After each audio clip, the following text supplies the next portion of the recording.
What's up, everybody? Salam alaikum, and welcome to a brand new Guilty by Association episode. And this is a platform where Guilty by Association means really blissful ambiguity. And today I have a very special guest with me that I'm very excited about because I can't wait for you guys to hear the story. I can't wait for her to share the story. I'm gonna ask a lot of questions. You guys know me. And yeah, let's see what the story is all about. It's definitely a very authentic and unique story. And very happy that she's here and agreed to do this. Welcome, Freckles. How are you on a Hi. Sunday? Hi, Naz. It's so great to be here. I'm enjoying this little Sunday chat with you, and I really appreciate the space to come and share this story because it's very cathartic for me as well. Oh, absolutely. Your story definitely needs to be heard and needs to be told. So, yeah, let's dive straight in. Tell the audience a little bit about yourself Sure. before I get to quiz you all. Well, hello, everyone. You can call me Freckles. I am a Palestinian American. I was born in the United States, and I'm going to share with you today the story of how I came to come into this world, how I came into this world, and how I learned about myself and about where I come from. After having lived in 48 Palestine and grown up in a Zionist evangelical home.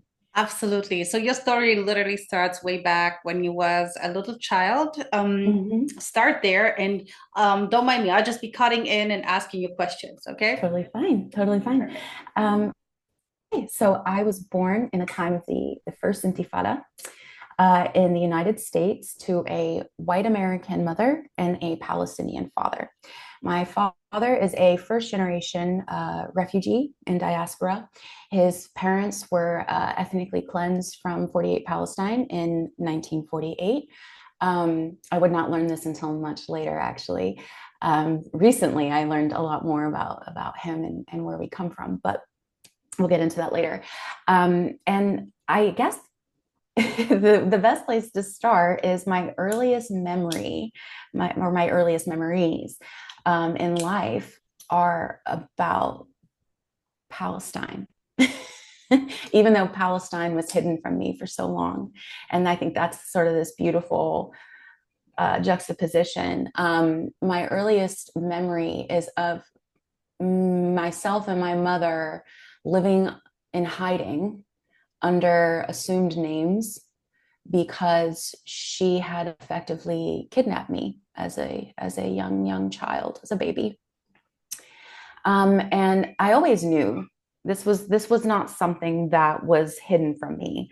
I knew that she was married. I knew that she left him with me and took me across state lines, and that it was because she had to, is what I was taught, that she had to, and it was due to an abusive relationship. Now, whatever happened between my mother and my father, I really can't say because I don't know both sides of that story, unfortunately. But what I do know is that all of Palestine was punished for whatever sins he may have committed. And that to me is I think where my brokenness began, and what in some ways still hurts me today, because although she kept my first name, she erased so much of him in me, if that makes sense. Absolutely. She changed, not legally, that would come later, but my middle and last names, she would write differently on paperwork. She would not refer to me by my legal name because it's a very Arabic name that my father gave me, actually.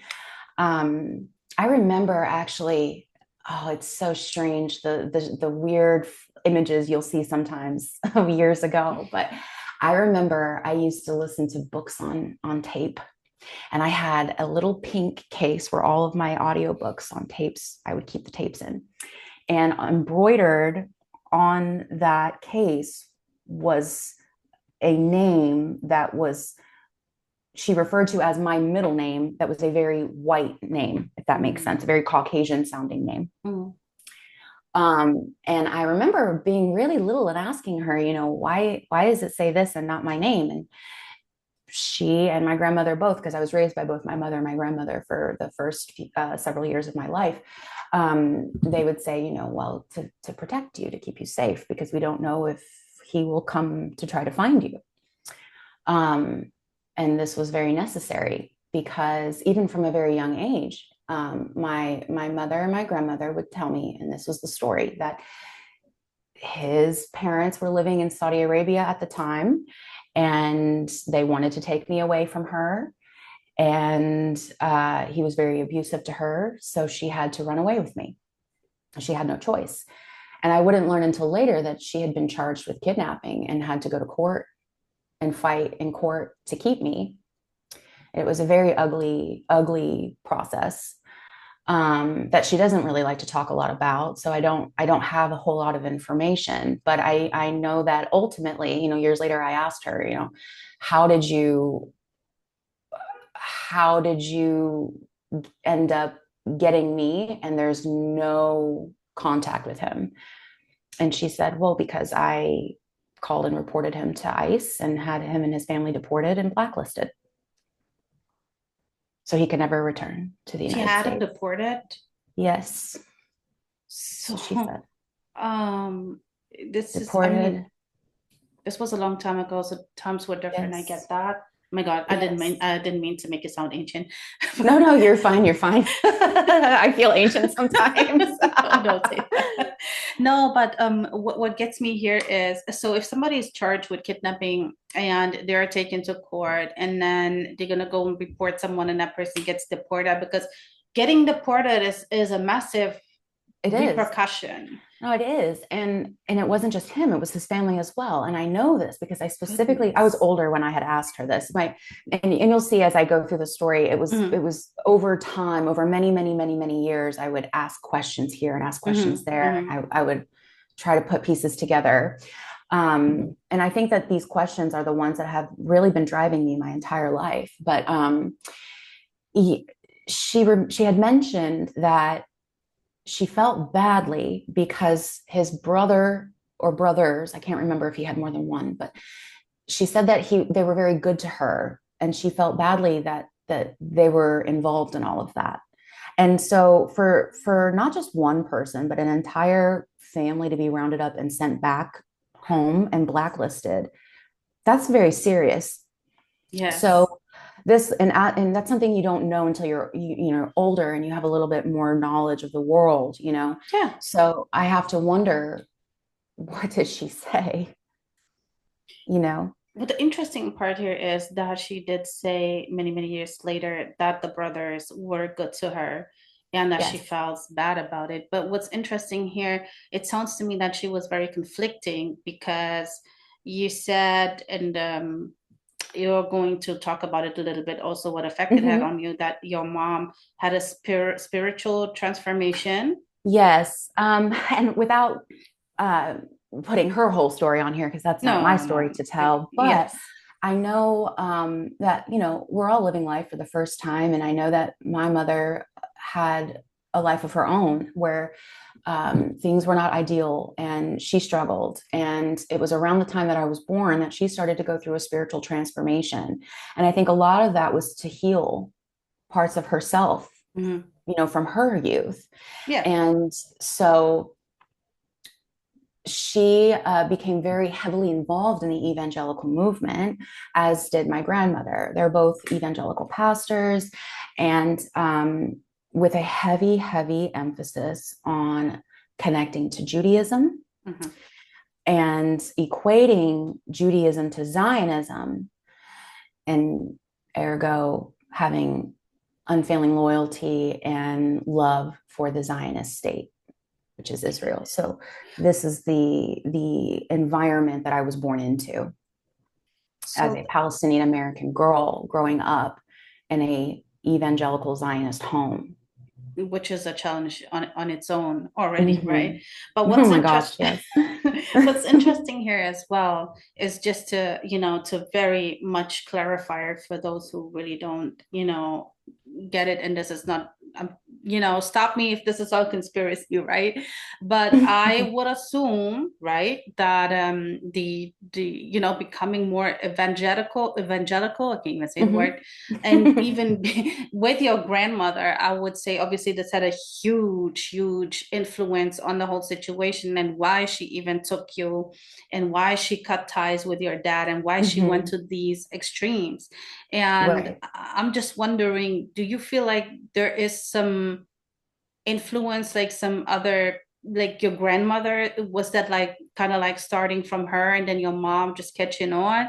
Or was it like really your mom and then it kind of like bringing your grandmother into it? I, you know, I think in terms of just religion, I think it was my grandmother who was herding Mm-hmm. my mother back into the fold, because my grandmother underwent a spiritual transformation, I would say, or she became more religious many years before this. But in terms of, I think, Zionism, and at the time, what was very popular at that time was the Messianic movement, which is this sort of blending of ethnically Jewish people and Christians who believe that Jesus is the Messiah and have a very strong connection to the land of Israel. Mm-hmm. And so I think all of these things sort of culminated, and the two of them were entering into this journey together. Yeah. I think that they were sort of absorbed into this mindset and this culture together.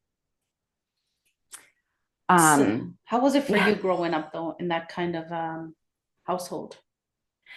yeah. So, my mother eventually remarried, but I remember before she remarried, um, we didn't talk a lot about my father. I would try to ask questions. It was something that Mm-hmm. was always sort of in the back of my mind because, again, she had newly, gotten sole custody of me, and everything was still much more fresh. So that was something that we didn't really talk a whole lot about, but it Yeah. was always sort of in the background.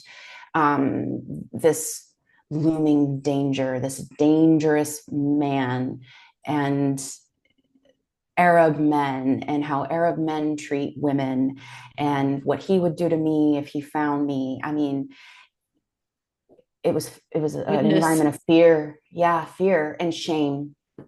Fear and shame. Fear that I would be taken from the only thing I ever knew, and the shame of sharing blood with him. What did that make me? And as a child, you're not cognizant of those things, right? But Yeah. we can see the effects of it much later. um, but as I grew up, and well, let me back up a little bit. My mother ended up remarrying a white man from rural America, and that's relevant because those cultures tend to come with some negatives, and one of those negatives is some bigotry, right? So we ended up moving to his hometown, which was a very obscure part of the United States. And one of the key reasons we moved, I remember, I was in elementary school at the time, but I remember my mother saying, it'll be very safe for you. This place isn't even on a map, and it's a better option because you'll be able to live a normal childhood. But it didn't feel like a normal childhood at all, even though it was small town America, because I was clearly a different color than the majority of the children in that school. And from the first day that I walked into the classroom, they were asking me, what are you? Are you a gypsy? Are you mixed? And I would respond with, and this was something that I know it was taught to me at home. I never said I'm Palestinian American. I would say, well, my dad is from X country, and his family is Palestinian. And my mom is, she's Italian American. And there was this, you can see it, the separation. I wasn't actually answering their question. I was telling them where my parents were from, but I Yeah. never said, this is who I am. Yes. Right. And I felt like I didn't have the right, because at home I was taught that I was white and I was not Palestinian, and I was hers, not his. Right. That's the message. I'm hers, not his. And in a post 9/11 world, because this was in the 2000s by the time I was in middle school.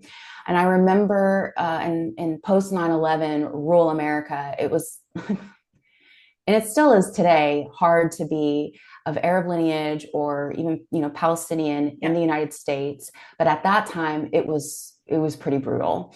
And I would be called, the sand N word and anything you can think of, just disgusting things. And what's weird is hearing that at school and then coming home and hearing it at home. Now, and I want to I want to do my stepfather justice, because I know that he loves me and he did raise me as his own, which is not common, right? Yeah. But at the same time, and this is where cognitive dissonance comes in, right? Because at the same time, if we were watching movies or documentaries or the news, it's sand N words and this and that. And it's strange because the message that I think is underlying is, oh, well, you're not like them. You're mine. That's racism and its finest. That's just completely ignorance of who you are and what you look like and all of the above.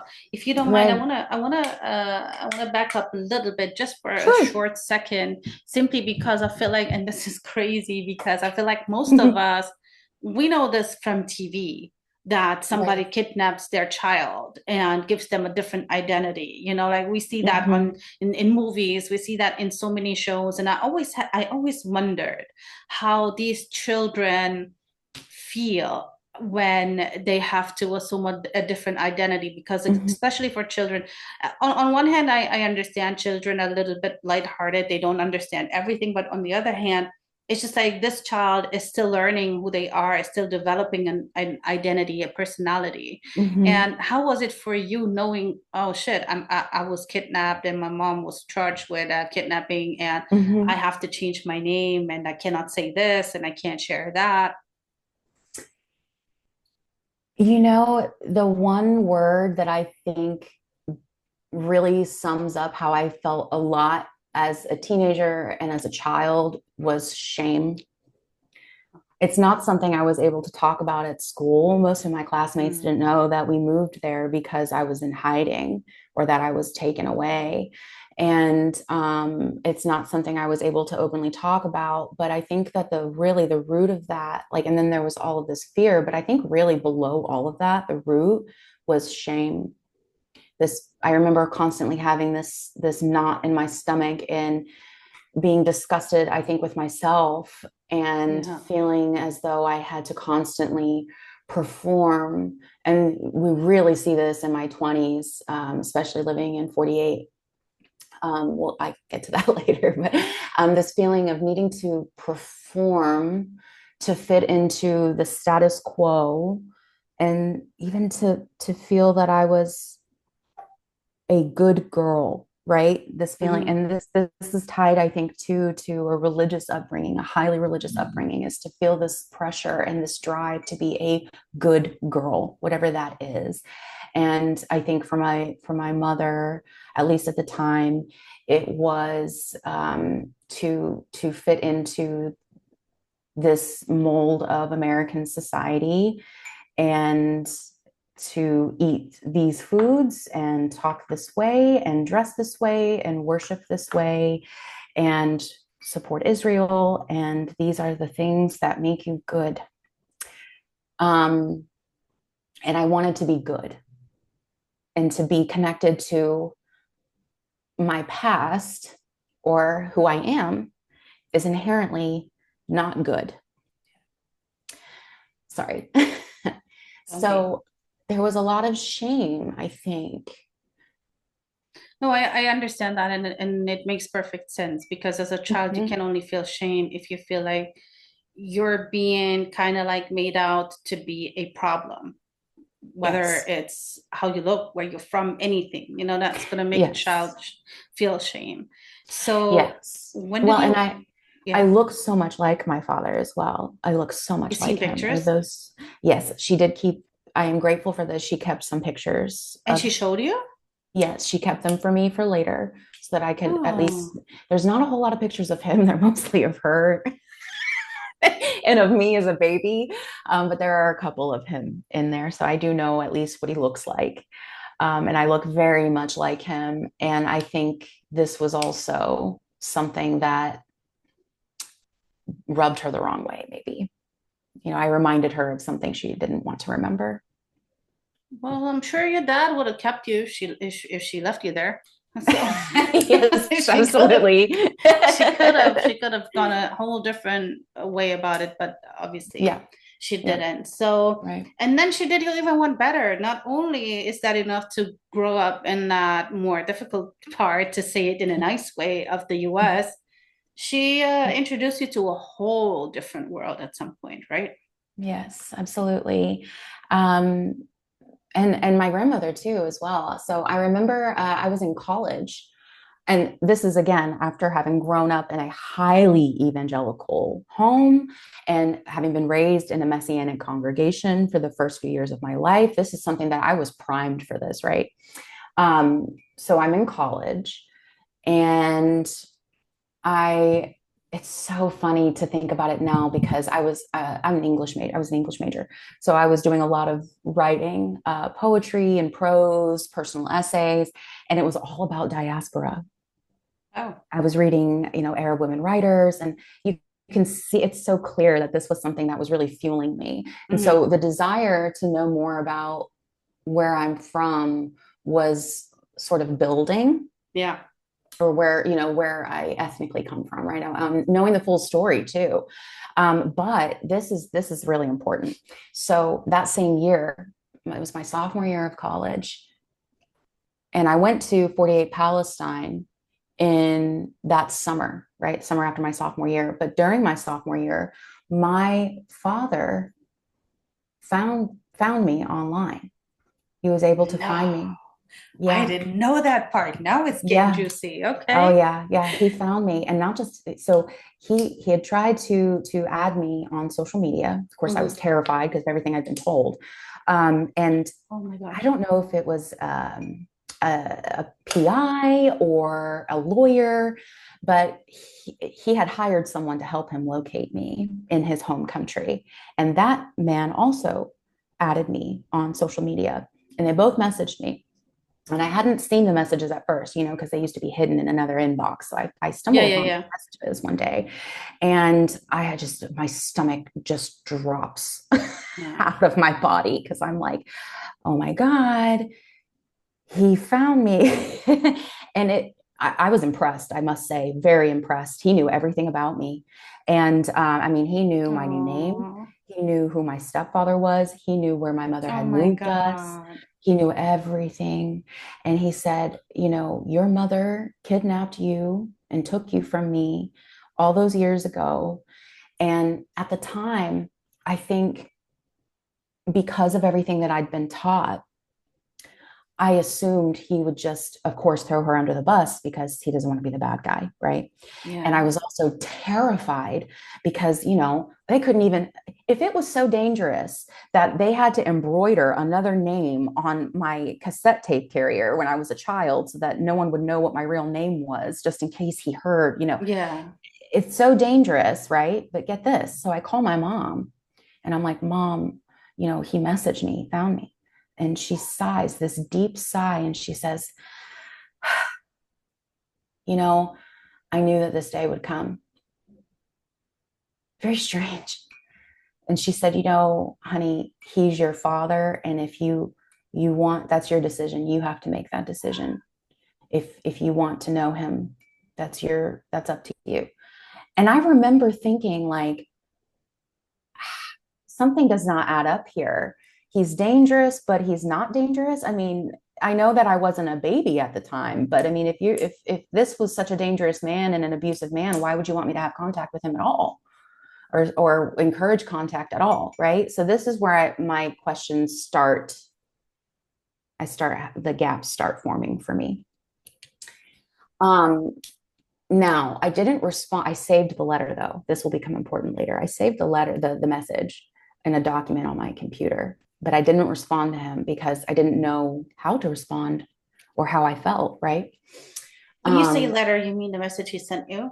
yes, sorry. It read more like a letter than like a DM. Yeah, yeah, but I just wanted to Um, clarify for the people. yes, yes, it was a direct message on Mm-hmm, social media. mm-hmm, So I had accessed it on obviously the desktop, and I had saved, or on my laptop rather, but I copied and pasted it into a separate document and saved it on my laptop. mm-hmm.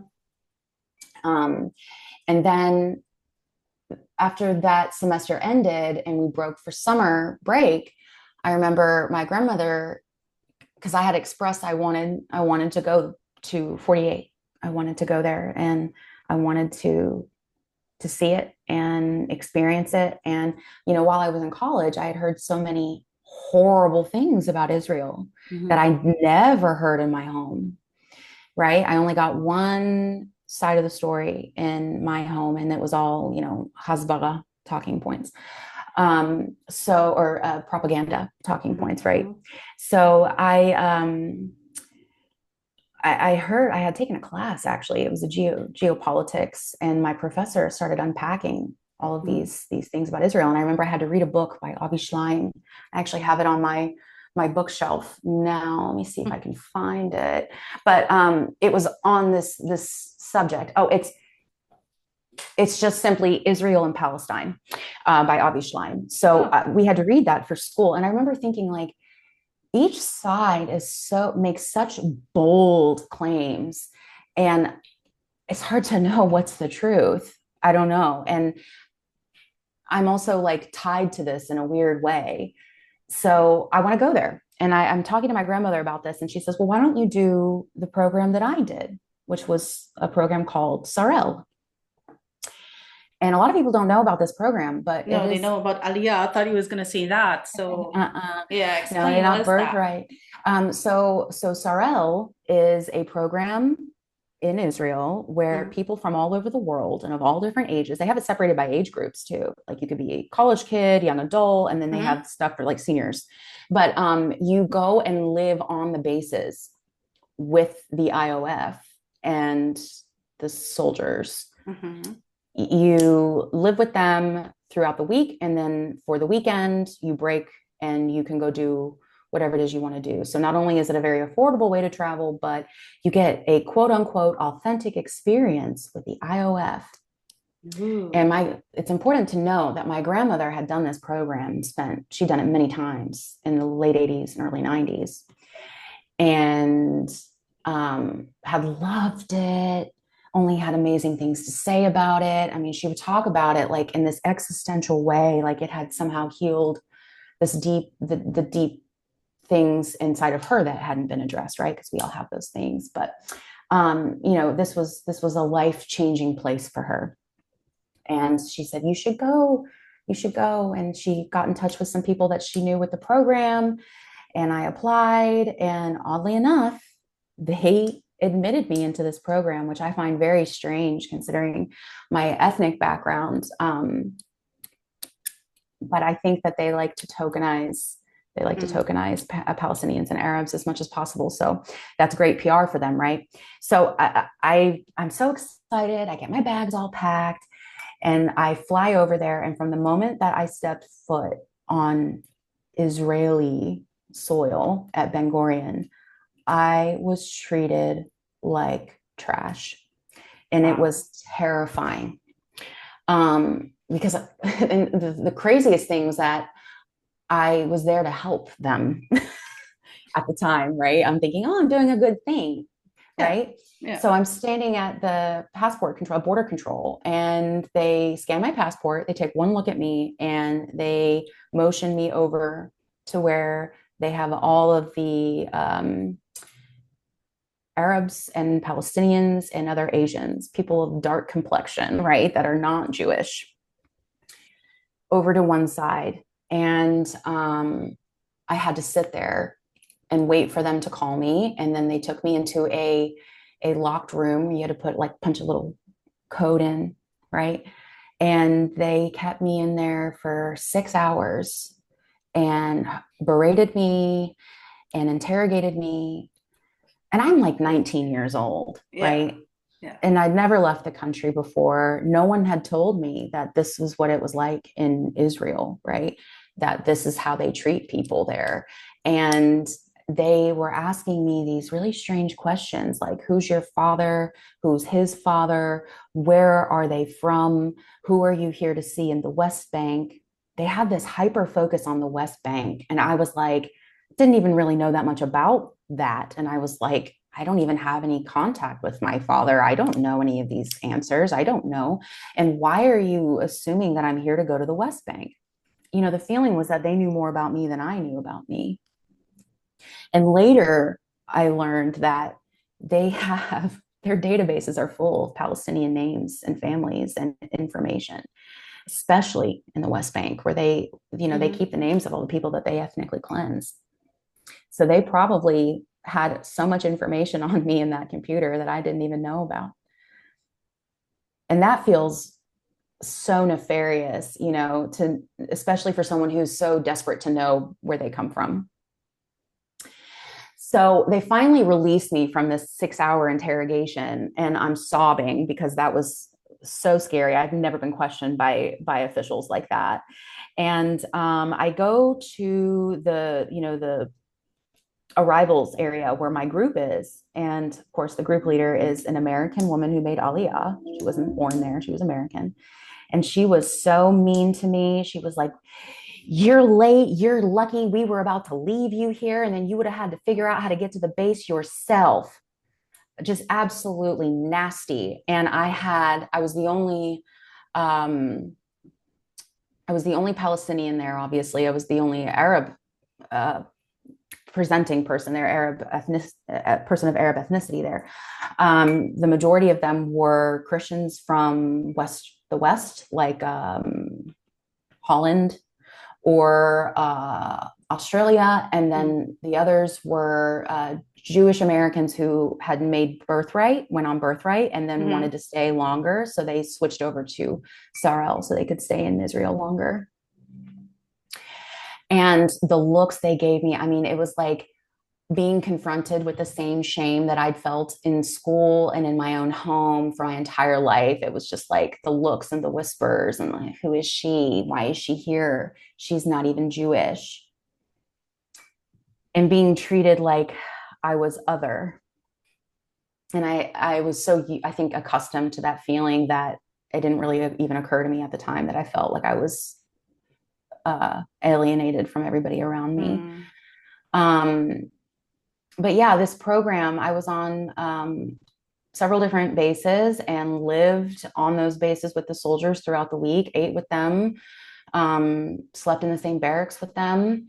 And they also made us wear uniforms on base. So I wore fatigues. And I remember looking at myself in the mirror one day and I was thinking, if my father could see me right now, it would break his heart.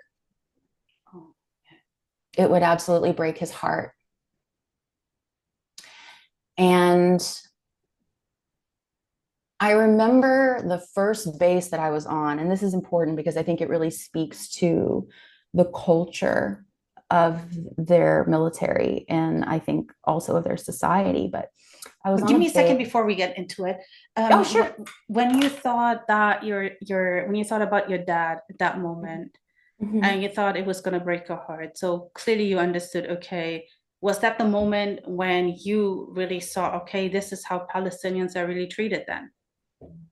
No, not yet. I think it was because as I was growing up, my mother would talk a lot about how he was anti-Semitic. Of course, now I think, well, what does that mean? He didn't support Israel.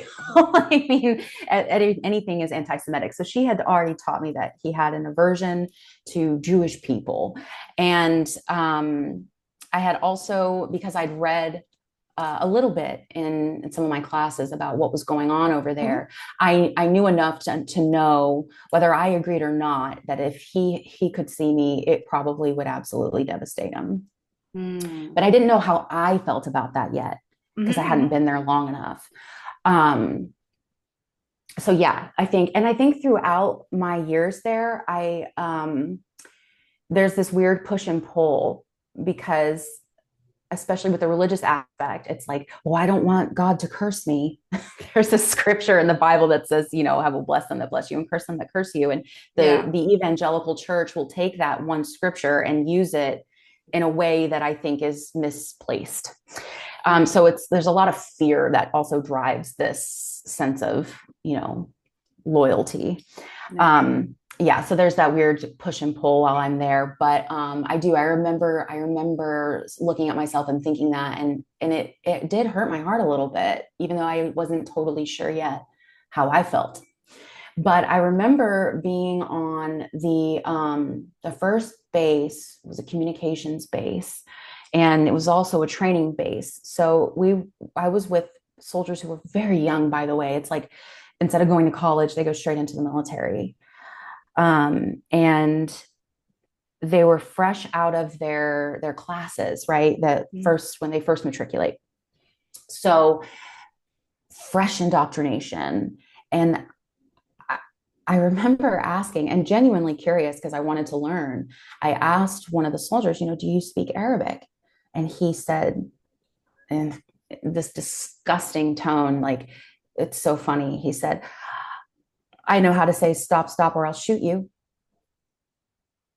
And got up and held up his gun and said, esh, esh, esh, esh, esh, esh, which is fire, fire, fire, like shoot, shoot, shoot. And I said, okay, do you know anything else? And he said, that's all I need to know. And the whole courtyard, because we were in a courtyard at the time, and it was like the whole courtyard just erupts with laughter. I think it's so funny. And they're all mimicking with their guns, esh, esh, esh, esh, esh, esh. And this is the culture. Yeah. And we see it even in normal society. But I mean, 18 years old, they just got into the military. This is not something that just happens overnight. This is something that you're taught. This is something that's ingrained in you over time. And I think while I was taught, I'll get into this in a minute, but I was not treated as an equal by any means. But I do think because I was so westernized, in the way of my speaking and just a cultural mindset, I think I was more palatable for a lot of the soldiers on the base. So they did not treat me per se the way they would treat someone who was from, say, East Jerusalem, right? But at the same time, I knew that I was not their equal in their minds. I met a soldier, and he was actually Mizrahi. He was a Yemenite, and for some reason, he wanted to just be best friends with me, but it was a weird friendship because he treated me really badly. Like he abused me the whole time. And I tolerated it because I was so used to being abused without even realizing it. But what do you mean with abuse though?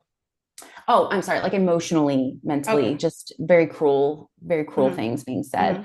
Because that was what my home was like in a lot of ways, a very tumultuous relationship with my mother. But so he was very cruel. I remember him telling me, he wouldn't call me by my name. He kept calling me Miri for Miriam, which is, I know a lot of Muslims and Arab Christians also have this name, but it's also very prominent in Judaism. And I asked him once, I'm like, why do you keep calling me that? And he said, well, I can't call you by your name because your name is an Arabic name and you're not Jewish. So if I introduce you with using your name, they will call me an Arab lover. And I can't have that.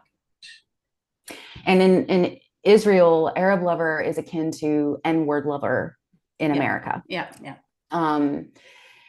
So yeah. And he just said that to me and then was like, okay, let's go to the party now. Like, like it was totally normal. And I was like, okay, even though I felt horrible inside, I just continued on doing this because I had already been accustomed to it.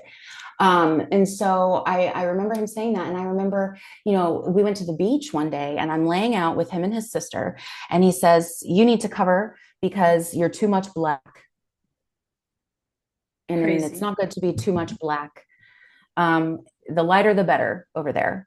I remember when I was in graduate school, I went to graduate school in Israel, which I know we'll get into shortly. But there was this saying, if you're blonde, you'll never be lonely. in Israel. You'll always have a date. Even if you're not beautiful, if you're blonde, you'll always have a date in Israel That is because it's, crazy. yes, very Eurocentric, very Eurocentric. So literally having grown up in the United States and feeling shame and otherness, and then going back to, the homeland of my father and my people, and still feeling that same shame and otherness. Almost more. Yes. Like Yes. because that is indeed your home, and then you get told to cover up for who you are at that so-called homeland. Mm-hmm. And then you Mm-hmm. get given a different name again. This is Mm-hmm. actually really crazy. And Yes. then, you get instead of sent in word, you get, cover up because I don't want to be called an Arab lover. Yeah. I won't call you by your name because it's not Yeah. comfortable for me. And, you know, we had from the Messianic congregation, we had family friends, right? And Mm, one of those, she had a sister and who yeah. had made Aliyah, or a friend, excuse me, something Mm, through a connection at our Messianic congregation. mm, And they were Jewish, ethnically Jewish. And this woman had made Aliyah. And I needed a place to stay in Israel at the time one weekend. So my mother made a call to our friends and was able to arrange a way for me to stay for a weekend with this contact that they had over there. It was an American woman, white American woman, Ashkenazi, who had made Aliyah. And I remember standing in her kitchen one day, and she said, "What are you doing here? This isn't for you. You don't belong here. You need to understand that in Israel, you will never find a husband. No one will marry you. You're not Jewish. No one's going to marry you. And you'll never get a decent job. Like, you're there is no place for you here. What are you doing here? This isn't your home." While I was in her home, and it was so uncomfortable, but I had nowhere else to go. So I had to mm. stay in this woman's home for another 48 hours after being told by another American woman that I had no right to be there. And I just remember that it hurt because I thought, well, where do I belong? Where do I belong? I don't know. So this was sort of the experience that I had there. And I came home and I remember telling my grandmother about it. And she was like, "Oh, yeah, they do have really tight security at the airport." And I'm like, "No, this wasn't just tight security, Grandma. This was, they treated me like a criminal. I really thought they were going to throw me in a prison cell just for being Palestinian." How long did you stay? And for that summer, Yeah. about 3 months, 3 months. And then I went back the next summer because at that point I was like, "Oh, no, no, no, I want to know more." I need to know more. So I go But back. but when you came back the first time, was it a feeling of relief to be back? Yes. Or okay. Yes. Um, because at least it was something that was familiar to me. Yeah. And I was with my friends back Hmm. at school. But of course, they were like, "What was it like? And let me see Yeah. what you got while you were over there," and all that surface level stuff, Oh yeah, yeah, laughing yeah. it up. But deep down inside, I was like, this is not what people think it is. And maybe it is for people like my grandmother, but for me, it wasn't. And I feel like I'm not good enough. I just kept feeling like I wasn't good enough. For them? Um, yeah. And why did I need to be good enough for them?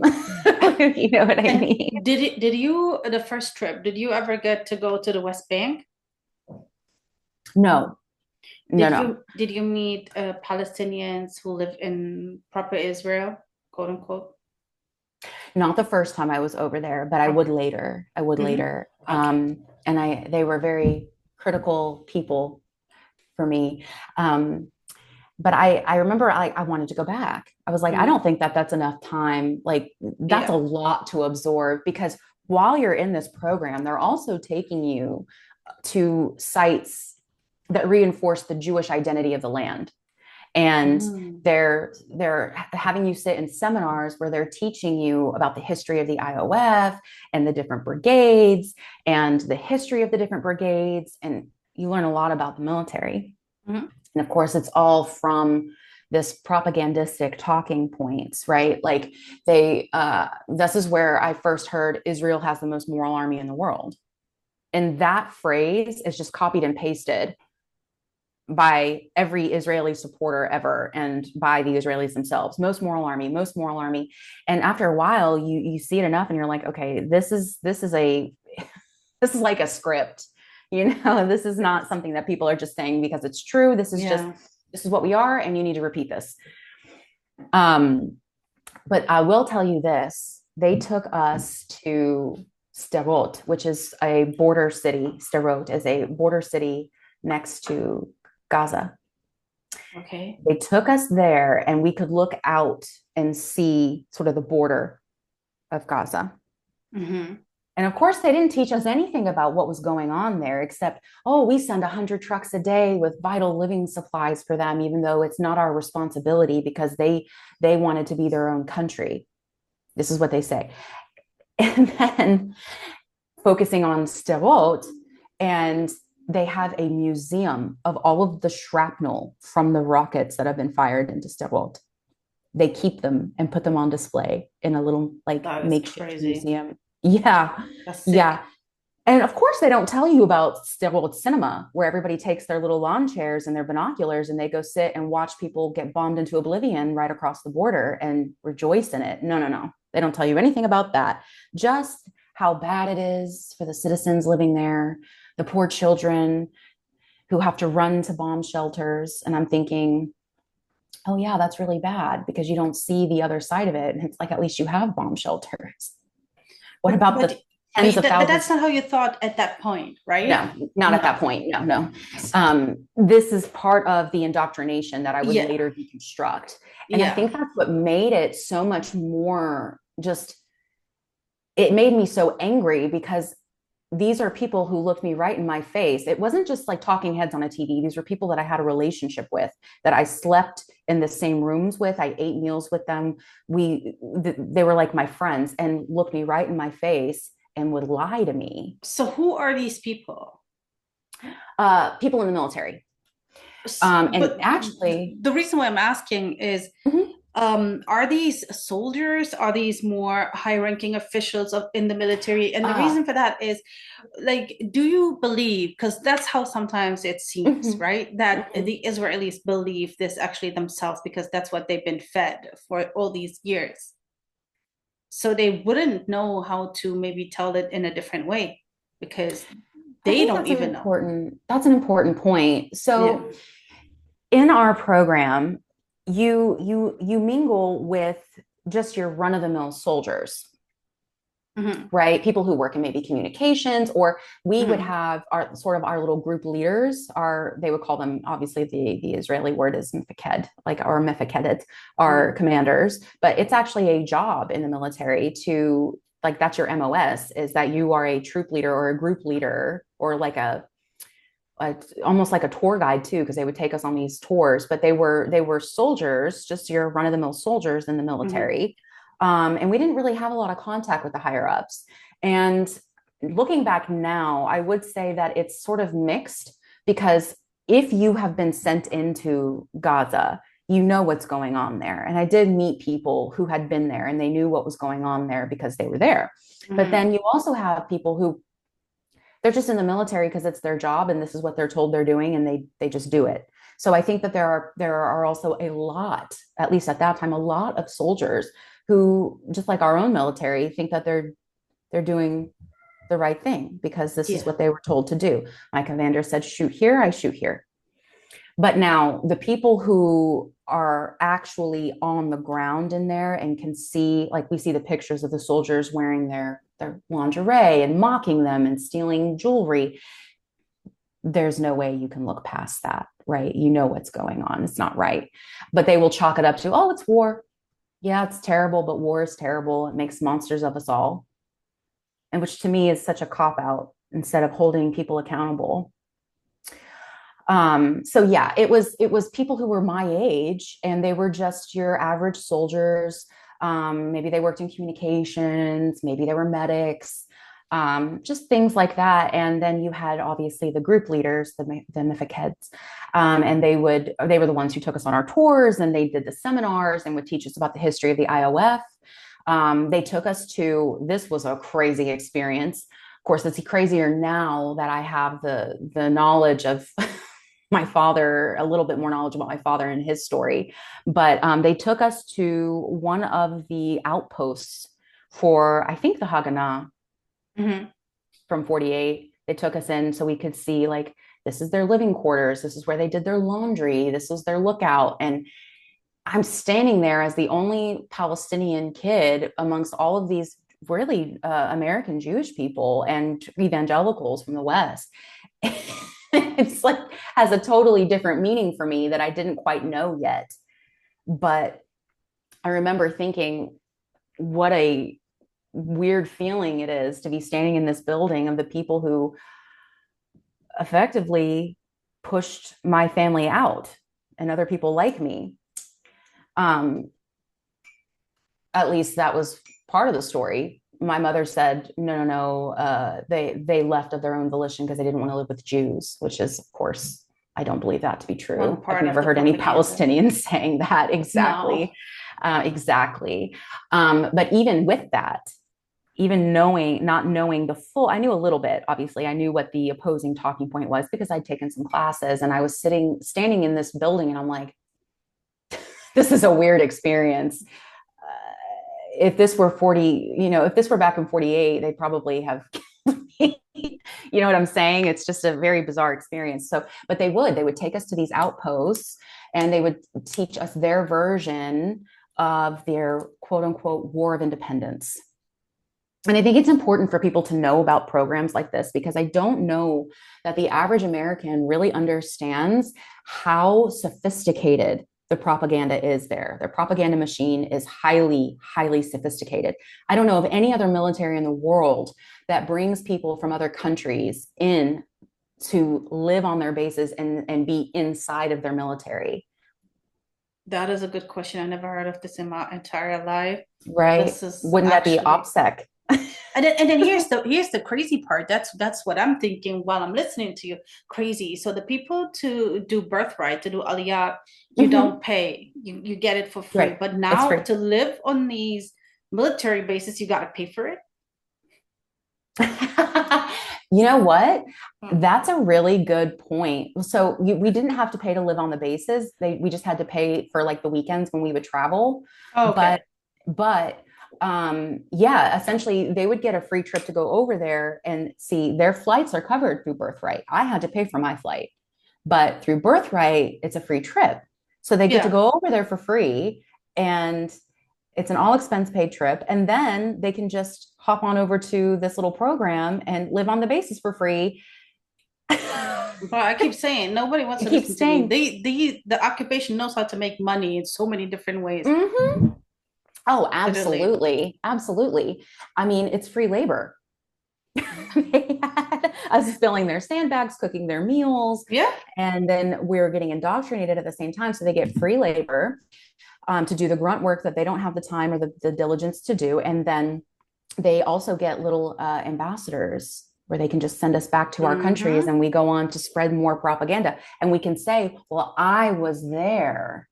I was on the bases with them, and this is what it was like. When it's like, well, they're cherry picking which bases they're putting you on, and they're keeping you in these seminars where they're teaching you their talking points.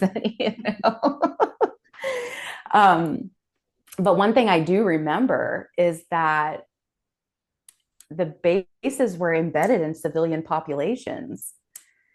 You know, there was one right outside of Ramallah, and coincidentally, there were always violent occurrences happening in Ramallah at the time. And there was another base that I was on that was at the border of Lebanon. And you could look out just a stone's throw away, you know, across the valley, right? And there's a settlement. And when I say settlement, I don't mean just like tents, right? Because I think sometimes when I would hear the word settlement, I would think, oh, they're like little tent cities. No, no, no. These are very like developed, these are developments. Yes.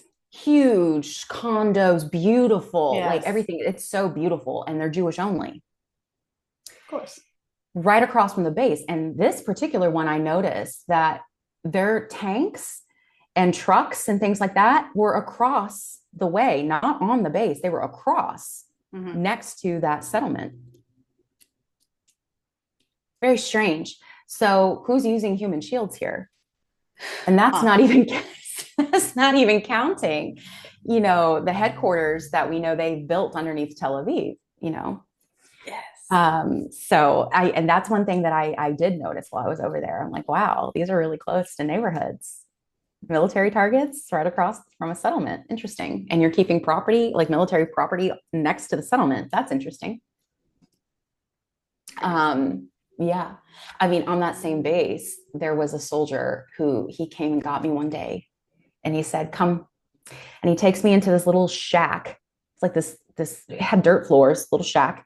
And there were these VHS tapes everywhere on the floor. And he said, he hands me a trash bag and he says, you pick these up and put them in the trash bag. And I was like, hold on, you know, what are these? And he said, secrets. Remember at the It's time not I thought even it was funny, but right. And so I remember I actually laughed. I did. I laughed yeah, and I looked exactly. and I said, you keep your secrets in a trash bag on a dirt floor On VHS, on yeah. VHS. Yeah. Who uses VHS tapes? It was so sketchy.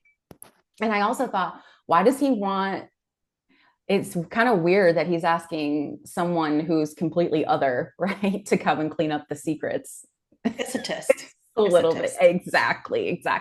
And I remember thinking, this is honestly so Israeli, if I'm being honest, because like they on the news are like, yes, we're the hornet's nest, don't mess with us. But then when you're on the base and you see that it's just a bunch of kids with like ripped uniforms dancing to EDM music and like their secrets on VHS tapes on a dirt floor. So like it is not what they make it out to be at all. It is like ragtag, I have to say. Wretched. Yeah. And even then, even though I hadn't completely deconstructed, I remember thinking like, this is weird and I don't want to be involved. So I was just like, I think this is a job for you, friend. I just gave him the trash bag and was like, I'm going to go to the lunch hall because it was just weird. Like the United States would never have some random come in and clean secrets up for them. Like that's so weird. The question is it the military secret or is it the soldiers' little secrets? Exactly. Why use VHS tapes? Why get the one Palestinian in the group to come clean it up for you? It's just weird, right? Yeah. And that was my second summer over there because I'd gone those 2 times. And at that point, I was a little bit more with it than before, right? Because I had already been through the ringer with them and was like, you guys are so racist. I mean, that same base, they also the soldiers came to us one night and were like, we're going to go for a run tonight. You guys want to come with us? We're going to go for a run through the city. I didn't go with them just because I didn't run and didn't know where they were going, didn't want to be involved. I wouldn't trust them. No. But I know a lot of the other girls did go. I'm not totally sure everything that happened. I don't know where they went. I just know they went for a run in the city. And I'm like, is that safe? I don't understand. I don't understand. Are you under threat or are you not under threat? Yeah, I know. I know this is obviously the big oxymoron. I Right. have two questions when it comes to Of these course. places. And this is Of like course. just to, so, you know, there is one talking point. We have Arabs in the military. Oh, betach. Of course. Of course. The Bedouins are in the military. So is The how Druze. true is that? The Druze, exactly, The the Druze. Druze. We have Druze. Okay. Exactly. How do So I forget the Druze? they tokenize the few Palestinians that they have, and it is very few. I met one, and it was on that base up north. Have you spoken to that One, person? no, I haven't recently, No, no, no, but generally back then. oh, yes. His name was, well, I won't No, give no, his no, name. no, no, Sorry, no. sorry, I want to. but Sorry. but did he want to Yeah. be there? Do you know why he You joined? know, I don't know why he joined. We never got in. He didn't. His English was a bit broken as well, and at that time I didn't Mm-mm. speak Arabic. My Arabic still is like needs to be polished. But we never got into that. But Mm-hmm. he seemed so sad there, and they hazed him so Oh. horribly. He was not one of them at Mm-hmm. all. Mm-hmm. Like the fact that they tokenize these Palestinians who do serve is absurd. And it's like, I'm sure the majority of them are doing it because they need money for their families. Because if you do serve, you do get money to buy a home or go to school. And it's this conundrum. It's like, okay, if I don't serve in this occupying force, I don't get these benefits. And my family could really use these benefits. So in order to get them, I have to serve in the occupational forces that are killing us. That is It's a such an horrible position to be in. insane, yeah, Yeah. insane Yeah. And structure. yeah, and he was from the Jerusalem area. So I know that he knew what it was. He knew the truth of the occupation, of course. Yeah. But he seemed so sad. He was very quiet, very gentle, very Mm. sensitive, and was always alone. And I remember they would corner him in the showers. That's when you're most vulnerable or when you're Yeah. asleep. And they Yeah. would just bully him and haze him. And I know it was miserable for him. And it actually really broke my heart because out of everybody on that base, although I was raised Christian and he was Muslim, we were the most alike. I was him and he was me. And my second question is, Mm. so we always we have, there is actually sources that state there is over 1,000, if not over 1,500 cases of sexual assault and Mhm. rape on these Mhm. army bases, committed Mhm. by their own soldiers to their own female soldiers and Right. people. Did you take note of anything of that or anything close to that? So you're right about those numbers. But what's interesting is that when you're there, at least for the SARL group, they wanted to really underscore the strict rules they had against fraternization and keeping men and women completely separate as much as possible. And they had no tolerance for this sort of thing. Right. And I did not personally witness anything like that on the basis I was on, but the numbers do not lie. And I believe those numbers because of what I experienced within their culture. Mm-hmm. And because even on the base up north, near the border, Mm-hmm. when we were in the showers, there was a group of soldiers who were looking through the window at us while we were showering. Now, these soldiers happened to be Druze, and not to at all smear the Druze people. I met beautiful Druze people on the bases, but this particular group of young men were looking at the girls and they were looking at us while we showered. And we didn't see them again after that. But I would like to know if they hold that same standard for their Jewish military members. And Mm-hmm. based on what we saw happen after the tape, that disgusting footage we saw of the rape at Stay Taman, Mm-hmm. and the way that the community rallied and the breaks that we see they get and the reports of even when women are stoned in places like Bet Shemesh, the police don't do much. They come once, patrol one Saturday, and then that's it. What do you So, mean women get stoned?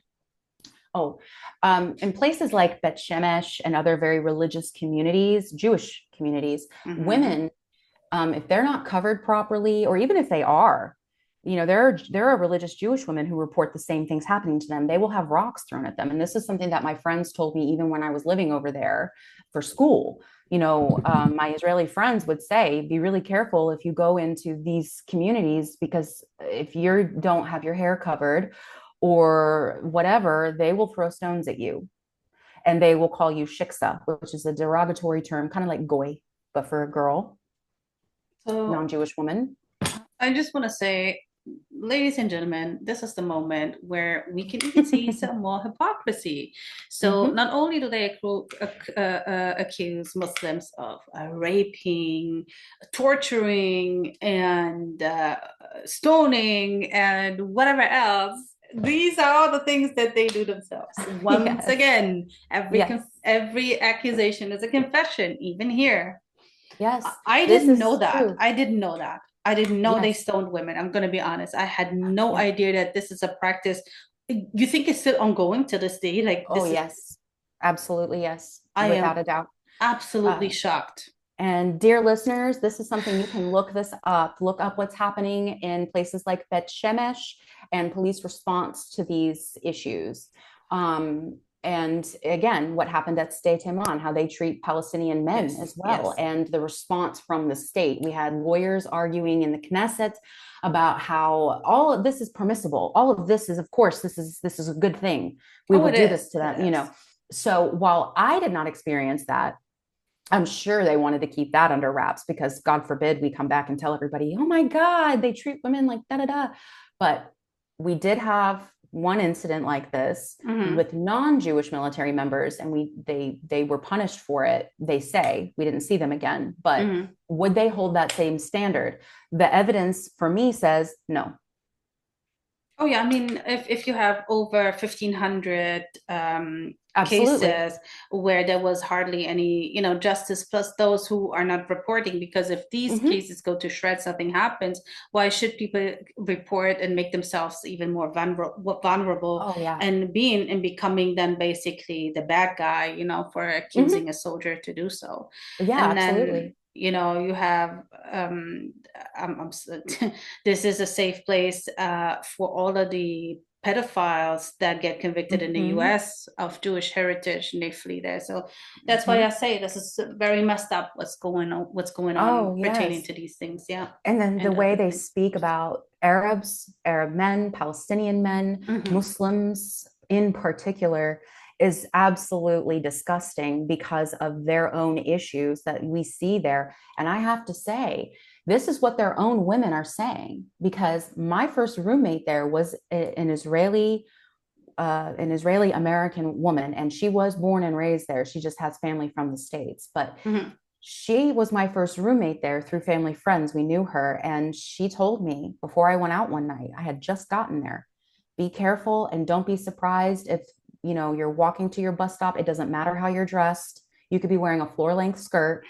But if you're out after 9 p.m., uh, not so much in Tel Aviv because it's a party city, Yeah, yeah. but you just outside little suburbs and other communities throughout Israel, if you're out past dark, just walk into your bus stop, doesn't matter how you're dressed, don't be surprised if men come up to you, roll their windows down and say, how much for the night?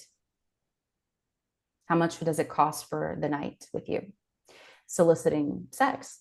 Hmm. And, I had a dear friend who really struggled. She made Aliyah. She was from the States, the East Coast. And she struggled so badly there because they don't treat their Olim, their people who move there very well. She had a lot of problems. She ended up living in South Tel Aviv, which is arguably one of the most impoverished parts Hmm. of Israel proper. And by the way, it's where Israel puts the majority of their African migrants. And it's a hard place to live. And I stayed Hmm. there with her a few times, but I remember her telling me, don't fall asleep on the beach because, sometimes young travelers will just say, oh, we'll crash on the beach. But when this happened to her, she was brutally raped by a group of men there, Oh my gosh. brutally raped, and it devastated Yeah. her. And I know it did because after that she wasn't right, she was not the same, and she ended up coming home years later because she just, a lot of things happened to her there, and I pray for her every day. I think of her every day, but they did. And I remember my Yemenite friend, we all knew each other because this girl, I met her in Sarel on the same base that I met the Yemenite friend of mine, former friend, if you could even call him that. But I remember him telling me, you need to watch yourself because one of these days someone's going to rape your ass. This is a problem there. And this is not something that people talk about publicly in like the mainstream. It's No, becoming more mainstream and it they needs to deny become, it of with course. everything they have. Yeah. Yeah. Yeah. But it was the people that they demonized who treated me with so much reverence and gentleness and respect while I was there. I remember I went to a part of Jerusalem. I wanted to see the Via Dolorosa, and the Mm-hmm. Lion's Gate. Mm-hmm. It was during Ramadan.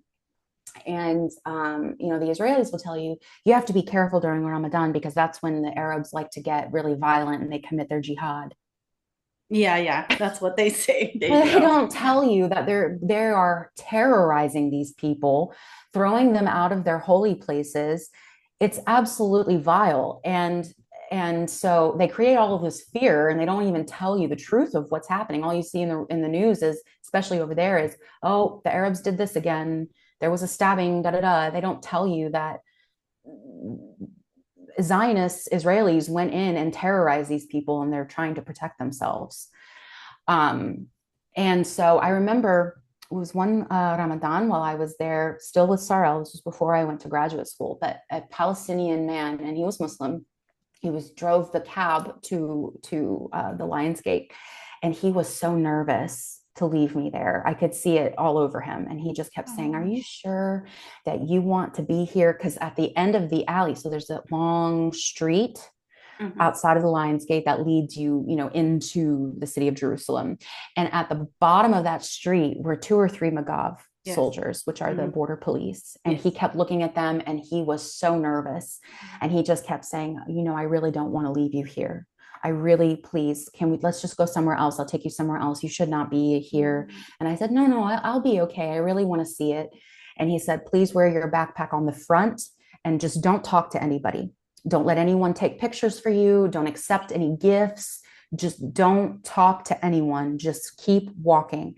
And he didn't want to drive away and leave me. He eventually did, but That's so but I could sweet. see he was like a father. He Yeah. really didn't want to leave me there. And even in graduate school, I had an Arabic friend. He had an Arabic tutor, excuse me, and he was Palestinian. Mhm. Was a med student. He would help me with my Arabic. And I remember he invited me into his home for traditional Palestinian food. And he would teach me about Islam and was very gentle, very kind.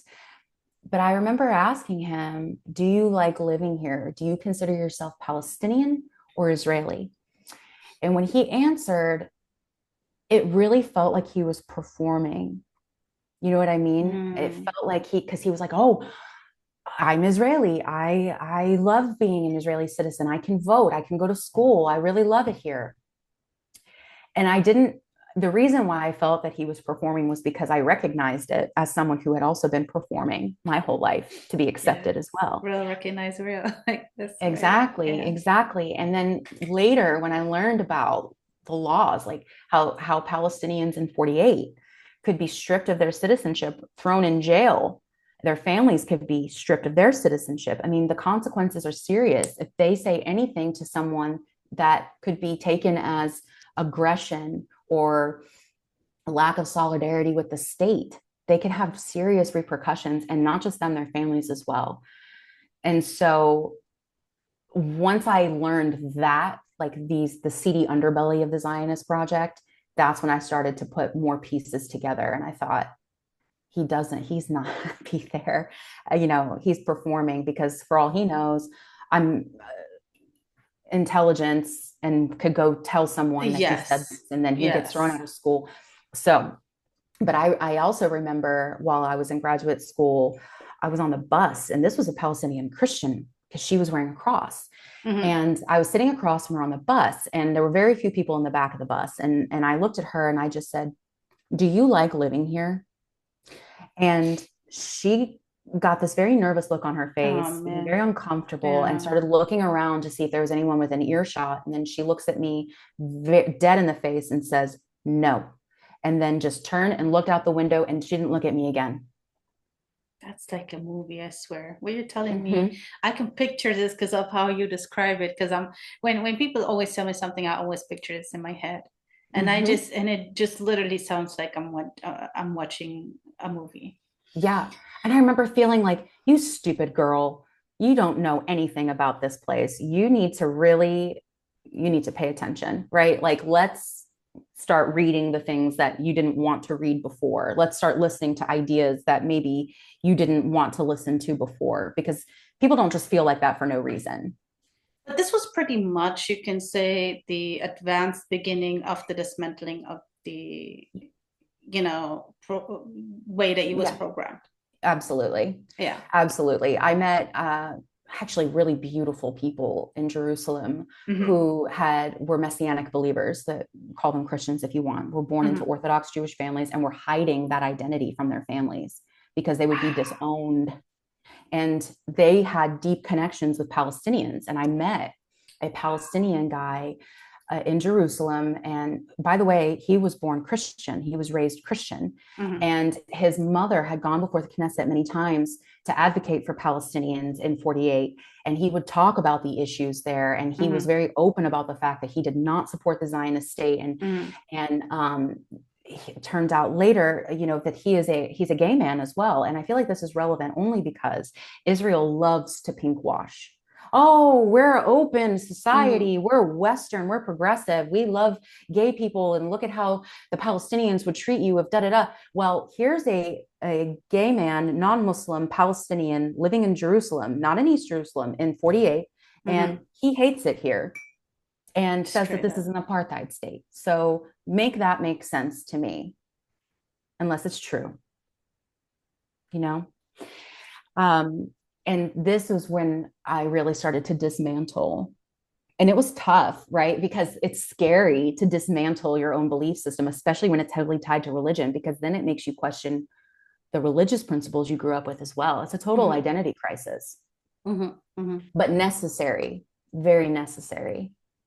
But this young woman who was born Orthodox, she worked for a law office in Jerusalem, and she had a really great rapport with her boss, and she would get him sometimes to sign off on paperwork so that Palestinians living in Bethlehem could come into 48 for a certain period of time and visit the holy sites and just be there together as one.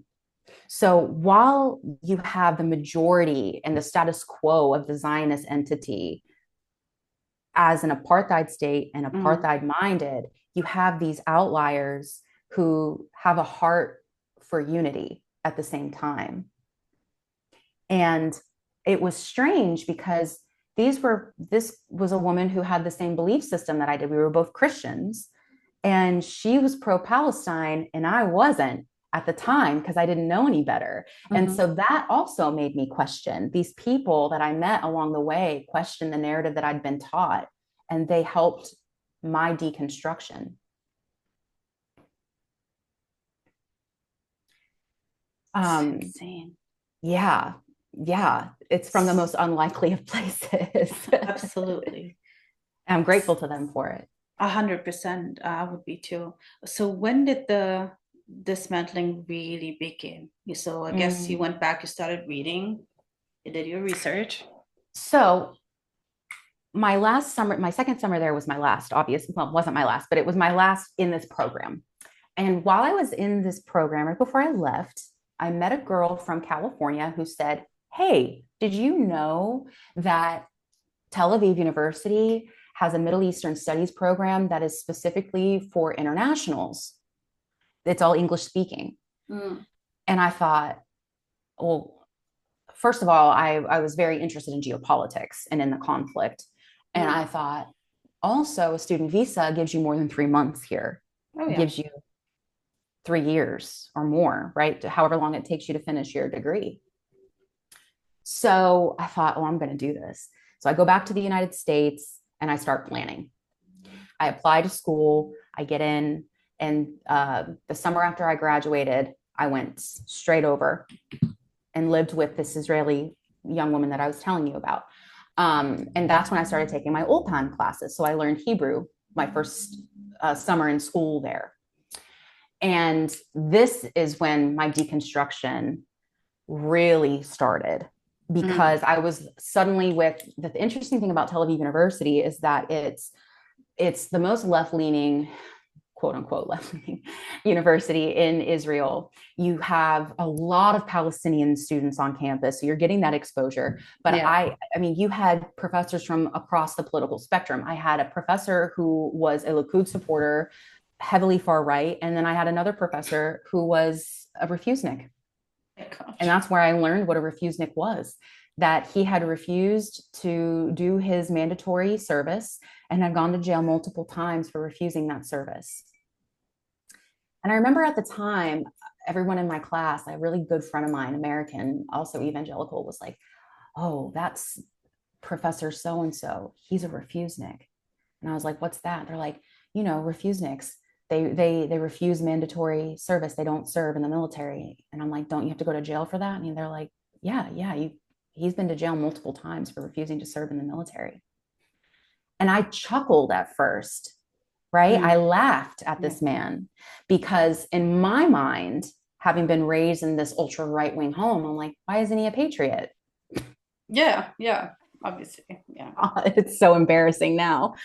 I asked him once, I'm like, why did you refuse to serve in your own military? And he just kind of looked at me like I had five heads because he's like, he saw me for what I was before I really did. He's like, Yeah, yeah, you yeah. think that it's acceptable for me to pick up a gun and tell people who look like you and tell your family they have no right to be here? He said, I'm not doing that. So, It was beautiful, man, yeah. really beautiful. And I learned a lot from him. I learned a lot from him about the history of the region, the different tribes there.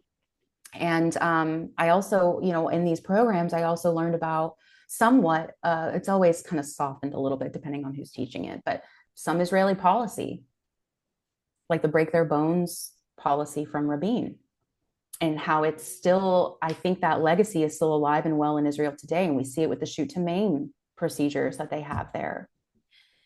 Let me cut in here real quick. Sure, sure. So this is what's going to happen. And I'm going to make this very raw because I do this in these kind of situations.